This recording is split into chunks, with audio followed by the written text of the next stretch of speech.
ಕುವೆಂಪು ಅವರು ಫಸ್ಟು ಇಂಗ್ಲೀಷಲ್ಲೇ ಅವ್ರದ್ದು ಮೈಸೂರಿಗೆ ಹೋದಾಗ ಬರೆಯೋಕ್ಕೆ ಶುರು ಮಾಡಿದ್ರು. ಈ rote everything in English poems, English ಇದರಲ್ಲೇ ಬರ್ಕೊಂಡು ಹೋಗ್ತಾರೆ. ಚೈತ್ರ ಅವರ ವೈಫು ಮಾರ್ಲಿನ್ ಅಂತ, ಮಗಳು ಸೈಮನ್ ಅದು. ಅವ್ರು ಆಸ್ಟ್ರೇಲಿಯಲ್ಲೇ ಸೆಟ್ಲ್ ಆಗ್ಬಿಟ್ಟಿದ್ದಾರೆ. ನಮ್ಮ ಲ್ಯಾಂಗ್ವೇಜಲ್ಲಿ ಯಾಕೆ ಬರೆದಿದ್ಯಾ, ನಿನ್ನ ಲ್ಯಾಂಗ್ವೇಜ್ ಇಟ್ಕೊಂಡು ಇದು ಯಾಕೆ ನಿನಗೆ ಫಾರಿನ್ ಲ್ಯಾಂಗ್ವೇಜ್ ಬೇಕು ನಿಂದು? ಅದಕ್ಕೆ ಅವ್ರು ಕುವೆಂಪು ಹೇಳ್ತಾರಂತೆ, English is a good language to communicate. ಈ ಇಂಗ್ಲೀಷ್ ಹೌದು ಈಸಿಯಾಗಿ ಬರಿಬೋದು. ಅಲ್ಲಿ ಕೆರೆ ಇದೆ, ಆ ಕೆರೆ ನೀರು ಬರೋದು ಹಿಂದೆ ಬಂದ್ಬಿಟ್ಟು ಇವು ತುಂಬ್ಕೊಳ್ಳೋದು. ಇವೆರಡಕ್ಕ ಇಲ್ಲಿ ಬಟ್ಲ ಮನೆಗೆ ಇದನ್ನು ತೋಡ್ಕೊಂಡು ಹೋಗೋರು ನೀರನ್ನ. ಡೈರೆಕ್ಟ್ ಇದರಿಂದ ಅವಾಗ ನೀರು ಬೀಳ್ತಾ ಇತ್ತು, ಬಂದು ಅಲ್ಲಿಂದ ಕೆರೆ ನೀರು ಬರೋದು, ಕೆರೆಯಿಂದ ತಗೊಂಡು ಬಟ್ಲ ಮನೆಗೆ ತಗೊಂಡು ಹೋಗೋರು. ಓಕೆ. ಅವಾಗ ಥ್ರೂ ಔಟ್ ದ ಇಯರ್ ಬಿಸಿಲು ಆ ಗುಡ್ಡದಿಂದ ನೀರು ಬರ್ತಾ ಇರೋದು. ನಿಮ್ಮನ್ನ ಏನಂತ ಕರೀತಾ ಇದ್ರು? ಮನು ಅಂತಾನೆ ಕರೀತಾರೆ. ಮನು ಅಂತಲೇ. ಯಾವಾಗೆಲ್ಲ ನಮ್ಮ ಅಮ್ಮ ಅವರು ಎಲ್ಲ ಭಾಳ ಕ್ಲೋಸು. ಅದಕ್ಕೆ ಬರ್ದಿರೋದು ಅವ್ರ ಜೀವನ ಚರಿತ್ರೆ ಫುಲ್ ಬರ್ದಿದ್ದಾರೆ. ಚಿಕ್ಕಲ್ಲಿಂದ ಹಿಡಿದು ಮದುವೆ ಆಗಿ ಹೋಗೋ ತನಕನೂ, ಮದುವೆ ಆಗಿ ಮೈಸೂರಲ್ಲಿ ಸೆಟ್ಲ್ ಆಗೋ ತನಕನೂ ಬರ್ದಿದ್ದಾರೆ. ನೆನಪಿನ ಹಳೆ ಕಾಲದಲ್ಲಿ ಕೊಂಬುಗಳು. ಟ್ರೆಜರಿ, ಇದು ಟ್ರೆಜರಿ ಇಲ್ಲೇ ಇದ್ದಿದ್ದ. ಅವಾಗ ಈ ಥರ ಹೆಂಚು ಬಂದಿರಲಿಲ್ಲ. ಭಾಳ ಮುಂಚೆ ಆ ಥರದ್ದು ಆ ಕೈ ಹೆಂಚುಗಳಿದಾವೆ ನೋಡಿ, ಆ ಥರ ಇತ್ತು. ಸ್ನಾನ ಮಾಡಂಗೆ, ಇದು ಬೆಂಕಿ ಹಾಕಂಗೆ. ಈಗ ಇದರೊಳಗೆ ಸ್ನಾನ ಮಾಡೋರು.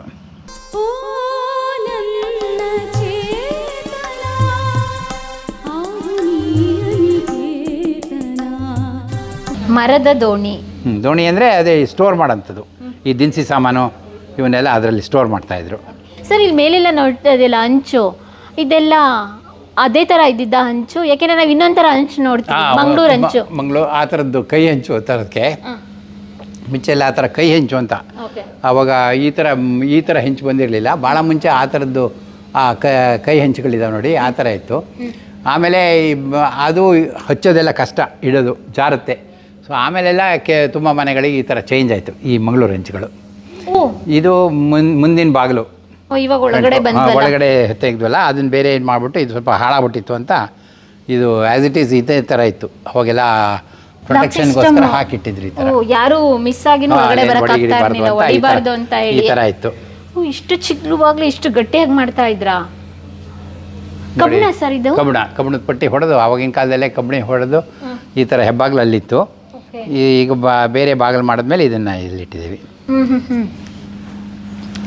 ಇವೆಲ್ಲ ಹಳೆ ಕಾಲದಲ್ಲಿ ಕೊಂಬುಗಳು. ಇದು ಟ್ರೆಜರಿ ಇಲ್ಲೇ ಇದ್ದಿದ್ದ? ಇಲ್ಲ, ಇವೆಲ್ಲ ಮ್ಯೂಸಿಯಮಿಗೋಸ್ಕರ ತಂದಿಟ್ಟಿದ್ದು. ಇವ್ರುಗಳ್ದೆಲ್ಲ ಅವ್ರವ್ರದ್ದು ಎಲ್ಲ ಶೇರ್ ಬಂದು ತಗೊಂಡೋದ್ರು. ಆಮೇಲೆಲ್ಲ ಒಂದಿಷ್ಟು ಕಲೆಕ್ಟ್ ಮಾಡಿ ತಂದಿಟ್ಟಿರೋದು. ಇವು ಎಲ್ಲ ಅಕ್ಕಿ ಇದು. ಓಕೆ, ಇದು ಅಲಂಕಾರಿಕವಾಗಿನಾ? ಹೌದು, ಪ್ರೆಸೆಂಟ್ ಮಾಡಿರೋದು ಅವರದ್ದು. ಇಲ್ಲಿ ಅಕ್ಕಿ ರುಟ್ಟಾಸ್ ಅಂತ ಹೇಳಿದ್ರೆ ಅಕ್ಕಿನ ಸ್ಟೋರೇಜ್ ಮಾಡೋದ? ಹೌದೌದು. ಅದು ಬೇರೆ ರೀತಿ ತೋರಿಸಿದ್ರಲ್ಲ, ಇದು ಅದೇ ಥರದಲ್ಲೇ ಬೇರೆ ಬೇರೆ ಇವೆಲ್ಲ ಅಕ್ಕಿ ಇಡ್ಬೋದು, ಬೇರೆ ದಿನಸಿ ಸಾಮಾನು ಎಲ್ಲ ಸ್ಟೋರ್ ಮಾಡೋಂಥದ್ದು. ಇದು ಎಲ್ಲ ಇದರಲ್ಲಿ ಅಂದರೆ ಬೇರೆ ಒಂದೇ ಮರದಲ್ಲ, ಅವೆಲ್ಲ ಒಂದೇ ಮರದ್ದು. ಇವು ಬೀರು ಥರ ಮಾಡಿ ಪಾರ್ಟಿಷನ್ ಮಾಡಿ ಬೇರೆ ಬೇರೆ ದಿನಸಿ ಸಾಮಾನು ಇಡೋದಕ್ಕೆ. ಓಕೆ, ಇವರು ಹೇಮಾವತಿ ಅಮ್ಮನವರು ಮತ್ತು ಕುವೆಂಪು ಅವರು. ಹೇಮಾವತಿ ಅಮ್ಮನವ್ರ ಸ್ವಭಾವ ಹೇಗಿತ್ತು ಸರ್? ಅವ್ರು ಭಾಳ ಮೈಲ್ಡ್, ಅವರು ಭಾಳ ಶಾಂತ ಸ್ವರೂಪಿ ಅವರು. ಓಕೆ. ತುಂಬ. ನಿಮ್ಮನ್ನ ಏನಂತ ಕರೀತಾ ಇದ್ರು? ಮನು ಅಂತಾನೆ ಕರೀತಾರೆ. ಮನು ಅಂತಲೇ. ಯಾವಾಗೆಲ್ಲ ನಮ್ಮ ಅಮ್ಮ ಅವರು ಎಲ್ಲ ಭಾಳ ಕ್ಲೋಸು. ಅದಕ್ಕೆ ನಾನೇ ಅವರದ್ದು ಒಟ್ಟಿಗೆ ಮದುವೆ ಆಗಿದ್ದಲ್ಲ, ಅದೊಂದು ಫೋಟೋ ನೋಡಿ, ಅದನ್ನು ಒಟ್ಟಿಗೆ ನಿಂತಿರೋ ಒಂದು ಫೋಟೋ ಇದೆ ನೋಡಿ. ಅವರೆಲ್ಲ ಒಟ್ಟಿಗೆ ಇದ್ದವರು, ನಮ್ಮಮ್ಮನೂ ಅವರು ಎಲ್ಲ. ಓಕೆ, ಹಂಗಾದ್ರೆ ನಮ್ಮಮ್ಮ 19 ಹುಟ್ಟಿದ್ದು, ಇವ್ರು 21 ಹುಟ್ಟಿದ್ದು. ಇದು ಬಟ್ಲ ಮನೆ, ಈ ಕಡೆ ಸೈಡ್. ಅವಾಗ್ಲೂ ಹಾಗಾದ್ರೆ ಈ ಕಡೆ ಸೈಡ್ ಒಂದು ಡೋರ್ ಇತ್ತು? ಡೋರ್ ಇತ್ತು. ಇಲ್ಲಿ ಗುಡ್ಡದಲ್ಲಿ ಕೆರೆ ಇದೆ, ಆ ಕೆರೆಯಿಂದ ನೀರು ಬರೋದು. ಅವಾಗ ಕೆರೆಯಿಂದ ಡೈರೆಕ್ಟ್ ಇಲ್ಲಿ ಈ ಇದಕ್ಕೆ ಬರೋದು ಒಳಗಡೆಗೆ. ಇದು ಮನೆ ಹಿಂದ್ಗಡೆ ಅಂತ ಹೇಳ್ಬೋದಾ? ಇದು ಮನೆ ಹಿಂದ್ಗಡೆ. ಓಕೆ, ಎಲ್ಲಿ ಬರೋದು? ಆ್ಯಕ್ಚುಲಿ ಇದು ಪೂರ್ವ, ಇದು ಪೂರ್ವದ ಬಾಗಿಲು. ಆ ಕಡೆ ಉತ್ತರ, ಅದು ಪಶ್ಚಿಮ. ನಾವು ಎಂಟ್ರ್ ಆದ್ವಲ್ಲ, ಇದು ಪೂರ್ವದ ಬಾಗಿಲು.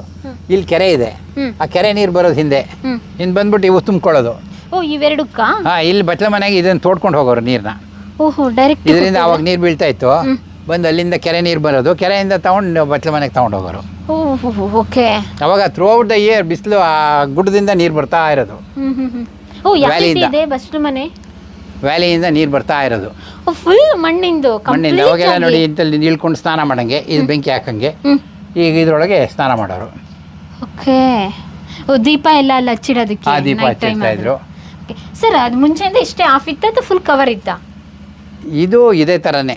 ಇದು ಕವರ್ ಮಾಡ್ಕೊಂಡವರು ಇದು ಈ ಮ್ಯೂಸಿಯಂ ಎಲ್ಲ ಆದಮೇಲೆ ಒಂದು ಸಣ್ಣಕ್ಕೊಂದು ಮಾಡಿಟ್ಟಿದ್ದಾರೆ. ಮಡಿಕೆದಿತ್ತ ತಾಮ್ರದ ಹಿತ್ತಾಳೆದ? ಅವಾಗೆಲ್ಲ ಹಿತ್ತಾಳೆದು ತಾಮ್ರದ್ದು ಇರೋದು. ಇವಾಗ ಒಂದು ಈ ತರ ಮಾಡಿಟ್ಟಿದ್ದಾರೆ. ಈಗ ಇಟ್ಟರೆ ಕದ್ಕೊಂಡು ಹೋಗ್ಬಿಡ್ತಾರೆ, ಹಂಗೆ ರಾತ್ರಿ ಬಂದಾರ. ಓಕೆ. ಅಂದ್ರೆ ಇಲ್ಲೊಂದು ಹಾಗಾದ್ರೆ ಕೆರೆ ಕಂಪಲ್ಸರಿ. ಹಾಂ, ಕೆರೆ ಇತ್ತು. ಆ ಕೆರೆ ನೀರು ಬರ್ತಾ ಇತ್ತು ಇಲ್ಲಿಗೆ. ಇವಾಗೇನೋ ಇಲ್ಲಿ ಡ್ರೈನೇಜ್ ಸಿಸ್ಟಮ್ ಏನೋ ಮಾಡಿದಾರಲ್ಲ. ಈಗೆಲ್ಲ ಈ ನೀರು ಆ ಕಡೆ ನೀರು ಬಂದಿದ್ದು ಹೋಗೋದಕ್ಕೆ ಮಾಡಿದ್ದಾರೆ. ಓಕೆ. ಆ ಮಳೆ ನೀರು ಬಂದಿದ್ದು ಎಲ್ಲ.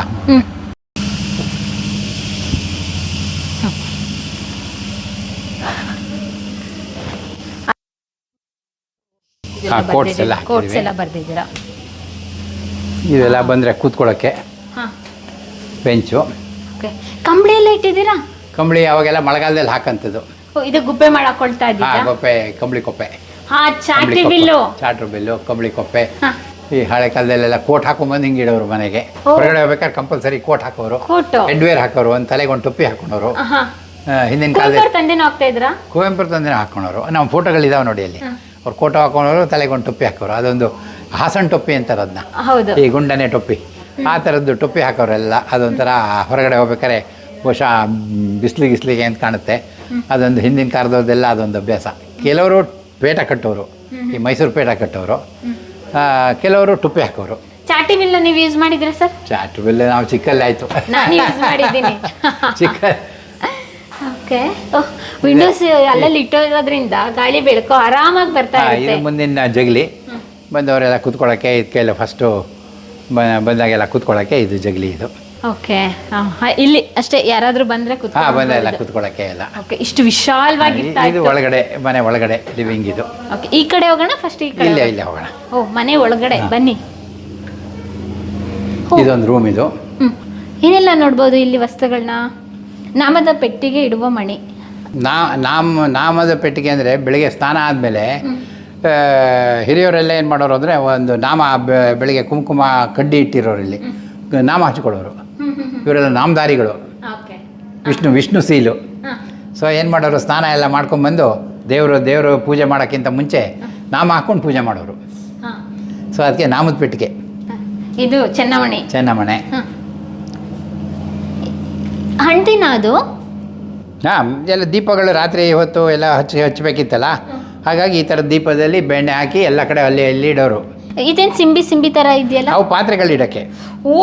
ಮಸಿ ಆಗುತ್ತೆ ಅಂತ ಪಾತ್ರೆಗಳಿಗೆ ಸಿಂಬೆಗಳು. ನಾವು ಸ್ಟೀಲ್ದೆಲ್ಲ ನೋಡ್ತೀವಿ. ಇದು ಯಾವ್ದ್ರಿಂದ ಮಾಡಿರೋದು ಸರ್ ಹಾಗಾದ್ರೆ? ಅವೆಲ್ಲ ಈ ಇದ್ರದ್ದು ಗದ್ದೆನಲ್ಲಿ ನಮ್ಮ ಕಡೆ ಹಿಟ್ಟುಂಡೆ ಅಂತಾರೆ. ಒಂದು ಹುಲ್ ಥರ ಬೆಳೆದ್ಬಿಟ್ಟು ಮೇಲ್ಗಡೆ ಬಿಳಿ ಒಂದು ಹೂವಾಗುತ್ತೆ. ಆ ಹಿಟ್ಟುಂಡೆನಲ್ಲಿ ಮಾಡ್ತಾ ಇದ್ರು ಇದನ್ನೆಲ್ಲ. ಕೈಯಲ್ಲೇ ಮಾಡ್ತಾ ಇದ್ದಿದ್ದ? ಕೈಯಲ್ಲೇ. ಅವಾಗೆಲ್ಲ ಹಿಟ್ಟುಂಡೆ ಮನೆಗೆ ಏನೇನು ಬೇಕೋ ಎಲ್ಲ ಮಾಡ್ಕೊಂಡ್ಬಿಡೋರು ಅವಾಗ. ಇದು ಒಂದು ಬೆಡ್ರೂಮ್ ಇದು. ಬಟ್ ಇದು ಹೆರಿಗೆ ಕೋಣೆ ಅನ್ನೋರು. ಅವಾಗೇನಾಗೋದು, ಒಬ್ಬರಿಗೆ ಹೆರಿಗೆ ಆಗೋದು ಜಾಯಿಂಟ್ ಫ್ಯಾಮಿಲಿಲಿ. ಅವಾಗ ಹೆರಿಗೆ ಕೋಣೆ ಇಲ್ಲಿ ಮಕ್ಕಳನ್ನ ಇಟ್ಕೊಳ್ಳೋಕ್ಕೆ ಒಂದು ಅವರಿರೋಕ್ಕೆ. ಜೊತೆಗೆ ಬೇರೆ ಟೈಮಲ್ಲಿ ಏನಾಗೋದು ಅಂದರೆ, ಇದು ಈ ಪೀರಿಯಡ್ಸ್ ಟೈಮಲ್ಲಿ ಹೆಣ್ಮಕ್ಳಿಗೆ ಇಲ್ಲಿ ಅವಾಗೆಲ್ಲ ಮನೆ ಒಳಗೆ ಬರೋಂಗಿರಲಿಲ್ಲ. ಅವಾಗ ಇಲ್ಲೇ ಇರಬೇಕು. ಇಲ್ಲಿಂದ ಹೋದರೆ ಇಲ್ಲಿ ಹೊರಗಡೆ ಬಾತ್ರೂಮ್ಗೆ ಹೋಗಂಗೆ. ಪೀರಿಯಡ್ಸ್ ಟೈಮಲ್ಲೆಲ್ಲ ಹೆಣ್ಮಕ್ಳೆಲ್ಲ ಇಲ್ಲೇ, ಅವರು ಒಳಗಡೆ ಬರ್ತಿರ್ಲಿಲ್ಲ. ಅವ್ರಿಗೆ ರೆಸ್ಟ್ ಪ್ಲೇಸ್ ಇದು. ಓಕೆ. ಅವ್ರಿಗೆ ಒಂದು ರೀತಿಯಾಗಿ ರೆಸ್ಟ್ ಮಾಡ್ದಂಗೆ ಆಗುತ್ತೆ 3 ದಿನಗಳ. ಮತ್ತೆ ಒಳಗಡೆನೂ ಕೂಡ ಮೈಲ್ಗೆ ಇಲ್ಲೇ ಇರ್ತಿದ್ರು. ಹೊರಗಡೆ ಹೋಗ್ಬರಂಗೆ. ಕೆಲವೊಂದು ಫೋಟೋಸ್ ಎಲ್ಲ ಇಲ್ಲಿದೆ. ಇದು ಕುವೆಂಪು ಅವ್ರ ಮನೆಯವ್ರು ಮಾತ್ರ ಇರೋದಿಲ್ಲಿ. ಕುವೆಂಪು ಮತ್ತು ಅವರು ತೇಜಸ್ವಿ ಅವರು, ಅವ್ರ ಮಗ ಚೈತ್ರ, ಕಲಾ ಇವರು ಇಂದು ಕಲಾ ಅಂತ ತಾರಿಣಿಯವರು, ಅವ್ರದ್ದೆಲ್ಲರದು ಫೋಟೋಸು. ಓಕೆ. ಅವ್ರು ಕುವೆಂಪು ಅವ್ರದ್ದು ವಂಶಾವಳಿ ಇಲ್ಲಿ ನೋಡ್ತೀವಲ್ಲ ಸರ್, ವಂಶವೃಕ್ಷದ್ದು ಇದಿದೆ ಕಂಪ್ಲೀಟ್ ಆಗಿ. ಇದು ಮಂಜಪ್ಪಗೌಡರು ಅಂತ, ಕುವೆಂಪುದು ಅಜ್ಜ, ಕುವೆಂಪು ಅವ್ರ ತಂದೆ, ಅವ್ರ ಮಕ್ಕಳು. ಇವರು ಬ್ರದರ್ಸ್ ಆ್ಯಂಡ್ ಸಿಸ್ಟರ್ಸ್ ಇದ್ದಾರೆ. ಇದರಲ್ಲಿ ಬರೀ ಇವ್ರು ಮಾತ್ರ ಇದೆ. ಕುವೆಂಪು ಅವ್ರದ್ದು. ಓಕೆ. ತೇಜಸ್ವಿ ಅವ್ರದ್ದು. ತೇಜಸ್ವಿ, ಕೋಕಿಲೋದಯ, ಚೈತ್ರ. ಇದರಲ್ಲಿ ಒಂದು ಮಿಸ್ಟೇಕ್ ಅಂದರೆ, ಇದರಲ್ಲಿ ಲಿವಿಂಗ್ ಪೀರಿಯಡ್ ಹಾಕಿಲ್ಲ. ಅದು ಭಾಳ ಇಂಪಾರ್ಟೆಂಟು. ಈ ಯಾವುದೇ ವಂಶವೃಕ್ಷ ಇದ್ದರೆ ಅದಕ್ಕೆ ಲಿವಿಂಗ್ ಪೀರಿಯಡ್ ಬೇಕು. ಯಾವ ವರ್ಷದಿಂದ ಯಾವ ವರ್ಷ ಇವ್ರು ಹುಟ್ಟಿದ್ದು ತೀರೋಗಿದ್ದು ಅವ್ರದ್ದು ಲಿವಿಂಗ್ ಪೀರಿಯಡ್ ಬೇಕು. ಇದರಲ್ಲಿ ಅದೊಂದಿಲ್ಲ. ನಾನೆಲ್ಲ ಮಾಡಿದ್ದೀನಿ ಅದನ್ನೆಲ್ಲ ಲಿವಿಂಗ್ ಪೀರಿಯಡ್. ದೇವಂಗಿ ಮನೇಲಿ ನೋಡಿ ಹಾಕಿದ್ದೀನಿ, ಎಲ್ಲ ಅವ್ರದ್ದು ಲಿವಿಂಗ್ ಪೀರಿಯಡ್ ಇದೆ. ಅವ್ರು ಯಾವ ವರ್ಷದಿಂದ ಯಾವ ವರ್ಷ ಇದ್ದರು ಅಂತ. ಓಕೆ. ಕೆಲವೊಂದು ಇಂಪಾರ್ಟೆಂಟ್ ಫೋಟೋಸ್ ಯಾವುದೆಲ್ಲ ನೋಡ್ಬೋದು ಸರ್ ಇಲ್ಲಿ? ಕುವೆಂಪು ಅವ್ರ ಮಕ್ಕಳದು ಕುವೆಂಪು ಅವ್ರ ಮಕ್ಕಳದ್ದು ನೋಡಿ ಎಲ್ಲರದ್ದು ಇದೆ ಇಲ್ಲಿ ತೇಜಸ್ವಿ ಅವ್ರ ಜೊತೆ ಇದ್ದಂಥದ್ದು. ನೋಡಿ. ಇದು ಕುವೆಂಪು, ತೇಜಸ್ವಿ ಅವರ ಮಗ ಚೈತ್ರ, ಇದು ಹೇಮಾವತಿಯವರು, ಇದು ಇಂದುಕಲಕ್ಕ, ಇದು ತಾರಿಣಕ್ಕ. ಇವ್ರು 4 ಜನ ಮಕ್ಕಳು, ಮೊಮ್ಮಕ್ಕಳು. ಇಲ್ಲಿ ಇವರೆಲ್ಲ ಇದ್ದಾರೆ, ಯಾರು ಮೊಮ್ಮಕ್ಕಳು. ತೇಜಸ್ವಿ ಅವರ ಮಕ್ಕಳು ಮತ್ತೆ ಅವ್ರ ಫ್ಯಾಮಿಲಿ ಎಲ್ಲ ಇದೆ. ಹೌದೌದು. ಓಕೆ, ಈ ಫೋಟೋಸ್ ಎಲ್ಲ ಎಲ್ಲಿ ತೆಗ್ದು ಇಲ್ಲೇನಾ? ಇವೆಲ್ಲ ತೇಜಸ್ವಿ ಅವ್ರು ಕೊಟ್ಟಿರೋದು. ಓ, ತೇಜಸ್ವಿ ಅವ್ರ ಎಲ್ಲ ಅವ್ರ ಹತ್ರ ಎಲ್ಲ ಇತ್ತಲ್ಲ, ಅವನ್ನೆಲ್ಲ ಇದು ಮಾಡಿರೋದು. ಓ, ಮೊಮ್ಮಕ್ಕಳು ಜೊತೆ ನೋಡಿ ಕುವೆಂಪು ಹೌದು, ಅವರು. ಕುವೆಂಪು ಅವ್ರ ಮೊಮ್ಮಕ್ಕಳ ಜೊತೆ. ಇಲ್ಲಿ ಅಳಿಯನ್ ಜೊತೆ. ಇದು ಅಡುಗೆ ಮನೆ. ಅಡುಗೆ ಮನೆಯಲ್ಲಿ ಇದು ಚೈತ್ರ ಅಂದರೆ ಅವ್ರ 2ನೇ ಮಗ. ಇದು ಚಿದಾನಂದ ಗೌಡರು ಅಳಿಯ. ಇದು ಕುವೆಂಪು. ಇವರು ಮೈಸೂರಲ್ಲಿ ಮೈಸೂರಲ್ಲಿ ಇದು ಈಗಿದಾರಲ್ಲ ಅವರು. ಓಕೆ, ಇದು ಹಿಂದ್ಗಡೆ ಒಂದು ಡೋರು. ಇದೊಂದು ಡೋರ್, ಅದೇ ಹೊರಗಡೆ ಹೋಗುತ್ತಿದ್ದು, ಆ ಕಡೆ ಬಾತ್ರೂಮ್ ಕಡೆ ಹೋಗೋದು. ನೋಡಿ, ಅವಾಗಿಂದು ಲಾಕ್ ಸಿಸ್ಟಮ್ ಹೇಗಿತ್ತು ಅಂತ ಹೇಳ್ಬಿಟ್ಟು ಇಷ್ಟೇ. ಹಾಂ, ಈ ರೀತಿಯಾಗಿ ಅಳಿಯ, ಕುವೆಂಪು ಅವ್ರ ಅಳಿಯ. ಓ, ಇಂದುಕಲಾ ಅವ್ರ ಮಗಳು ಅಳಿಯ. ಇಲ್ಲಿ ಬ್ಲ್ಯಾಕ್ ಅಂಡ್ ವೈಟ್ ನೋಡಿದ್ರೆ ಆ ಕಡೆ ಕಲರ್ ಫೋಟೋಸ್ ನೋಡ್ತೀವಿ. ತೇಜಸ್ವಿ ಅವರಿಗೆ ಫೋಟೋಗ್ರಫಿ ಅಂದ್ರೆ ತುಂಬಾ ಕ್ರೇಜ್ ಅಲ್ಲ? ಹೌದು. ತೇಜಸ್ವಿ ಅವ್ರದ್ದು ನಿಮ್ದು ಒಡನಾಟ ಹೇಗಿತ್ತು ಸರ್? ಏನಾದ್ರು ಅವ್ರ ಜೊತೆ ಮಾತಾಡಿದ್ದುಂಟಾ? ತೇಜಸ್ವಿ ನಮಗೆಲ್ಲ ಭಾಳ ರೆಗ್ಯುಲರ್ ಆಗಿ ಸಿಗೋರು. ಏನಂದ್ರೆ ನಮ್ಗೆ ಏಜ್ ಡಿಫ್ರೆನ್ಸು. ನಾನು 48 ಹುಟ್ಟಿದ್ದು, ಅವ್ರು 38. 10 ವರ್ಷ ಅವ್ರು ದೊಡ್ಡವರು. ಹಂಗಾಗಿ ಯಾವಾಗ ರಜಕ್ಕೆ ಬಂದಾಗ ಸಿಗೋರು. ಅಂದರೆ ನಾವು ಒಂದೇ ಏಜ್ನವರಾದರೆ ಎಲ್ಲ ಒಡನಾಟ ಇರುತ್ತೆ. ಹೌದು. ನಾವು ಅವರೇ ಬೇರೆ ರಾಜ್ಯದಲ್ಲಿ ಇದರಲ್ಲಿ ನಮಗೆ ಬಂದಾಗ ಸಿಗೋರು ಅಷ್ಟೇ ಬಿಟ್ಟರೆ. ಆಮೇಲೆ ಇತ್ತೀಚೆಗೆ ಈ ಕುವೆಂಪು ಪ್ರತಿಷ್ಠಾನ ಆಗೋಕೆ ರೆಗ್ಯುಲರ್ ಬರೋರು. ಬಂದರೆ ನಮ್ಮ ಮನೆಗೆ ಬರೋರು, ಅಲ್ಲೇ ಊಟಕ್ಕೆ ಬರೋರು, ಹೋಗೋರು, ಆ ಥರ ಇತ್ತು. ರೆಗ್ಯುಲರ್ ಆಗಿ ಟಚ್ ಎಲ್ಲ ಇದು ಆಮೇಲೆ ಪ್ರತಿಷ್ಠಾನ ಎಲ್ಲ ಆದಮೇಲೆ. ಮುಂಚೆ ಏನಾಗೋದು, ಅವ್ರು ಮೈಸೂರಲ್ಲಿದ್ದರು, ನಾವು ಎಲ್ಲ ಹೊರಗಡೆ ಬೋರ್ಡಿಂಗಲ್ಲಿದ್ದು. ರಜದಲ್ಲಿ ಎಲ್ಲರೂ ಸಿಗ್ತಾಯಿದ್ರು ಅಷ್ಟೇ. ಶಿವಮೊಗ್ಗಕ್ಕೆ ಎಲ್ಲ ಬರೋರಲ್ಲ. ಬಾಣಂತಿ ಕೋಣೆ. ಆಸ್ಟ್ರೇಲಿಯಾದಲ್ಲಿ 2ನೇ ಮಗ ಆಸ್ಟ್ರೇಲಿಯಾದಲ್ಲೇ ಮದುವೆ ಆದರು. ಚೈತ್ರ ಅವರ ವೈಫು ಮಾರ್ಲಿನ್ ಅಂತ, ಮಗಳು ಸೈಮನ್ ಇರೋದು. ಅವ್ರು ಆಸ್ಟ್ರೇಲಿಯಲ್ಲೇ ಸೆಟ್ಲ್ ಆಗ್ಬಿಟ್ಟಿದ್ದಾರೆ. ಬರ್ತಾ ಇರ್ತಾರೆ ಅವಾಗ? ಈಗ ಅವರಿಗೂ ಏಜ್ ಆಯಿತು. ಮುಂಚೆ ರೆಗ್ಯುಲರ್ ಬರೋರು. ಅವ್ರು ಬಂದರೂ ಜಾಸ್ತಿ ಮೈಸೂರಿಗೆ ಬಂದು ಹೋಗೋರು, ಅವ್ರ ತಂದೆ ಎಲ್ಲ ಇದ್ದಾಗ. ಈಗ ತಾರಿಣಕ್ಕ ಒಬ್ಬರೇ ಇದ್ದಾರೆ ಮೈಸೂರಲ್ಲಿ. 1 ವರ್ಷಕ್ಕೊಂದ್ಸರಿ 2 ವರ್ಷಕ್ಕೊಂದ್ಸರಿ ಬಂದು ವಿಸಿಟ್ ಮಾಡಿ ಹೋಗ್ತಾರೆ ಅಲ್ಲಿ. ಇಲ್ಲಿಗೆಲ್ಲ ರೆಗ್ಯುಲರ್ ಬರೋಲ್ಲ, ಮೈಸೂರಿಗೆ ಬಂದು ಹಾಗೆ ಹೊರಟೋಗ್ತಾರೆ. ಇಲ್ಲೇನು ಅವ್ರದ್ದೇನು ಬೇರೆ ಏನಿರಲ್ಲ ನೋಡಿ. 1-2 ಸರಿ ಬಂದಿದ್ದರು ಹಿಂದೆ, ಸುಮಾರು ವರ್ಷ ಆಯ್ತು ಈಗಾಗಲೇ ಬಂದು. ನಮ್ಮ ಮನೆಗೂ ಬಂದು ಇಲ್ಲೆಲ್ಲ ಬಂದಿದ್ದರು. ಆಮೇಲಿಂದ ಈಗೇನೋ ಭಾಳನೇ ವರ್ಷನೇ ಆಯಿತು ಬರದೆ. ಅವು ಬಂದರು ತಾರಿಣಕ್ಕರ ಮನೆಗೆ ಮೈಸೂರಿಗೆ ಹೋಗ್ಬಿಟ್ಟು ಹಾಗೆ ಹೊರಟೋಗ್ತಾರೆ. ಓಕೆ, ಒಬ್ಬ ಜಮೀನ್ದಾರ ಮಗನಾಗಿ ಓದೋದಕ್ಕೆ ಕುವೆಂಪು ಅವರು ಮೈಸೂರಿಗೆ ಹೋಗ್ತಾರೆ. ಮೊಟ್ಟ ಮೊದಲನೇ ಬಾರಿಗೆ ಅವರು ಕವಿತೆ ಮತ್ತು ಪುಸ್ತಕಗಳನ್ನೆಲ್ಲ ಬರೆದು ಕರ್ನಾಟಕಕ್ಕೆ ಗೊತ್ತಾಗಿದ್ದೆ ಅವಾಗ, ಅಷ್ಟು ಪರಿಚಿತ ಆಗಿದ್ದು. ಅವ್ರು ನೋಡಿ 20ನೇ ಇಸ್ವಿನಂಗೆ ಅವರೆಲ್ಲ ಬರೆಯೋಕ್ಕೆ ಶುರು ಮಾಡಿಬಿಟ್ರು. ಅವಾಗ ಬರಿತಾಯಿದ್ರು. ಯಾವಾಗ ಕುವೆಂಪು ಅವರು ಫಸ್ಟು ಇಂಗ್ಲೀಷಲ್ಲೇ ಅವ್ರದ್ದು ಮೈಸೂರಿಗೆ ಹೋದಾಗ ಬರೆಯೋಕ್ಕೆ ಶುರು ಮಾಡಿದ್ರು. ಈ rote everything in English poems, English ಇದರಲ್ಲೇ ಬರ್ಕೊಂಡು ಹೋಗ್ತಾರೆ.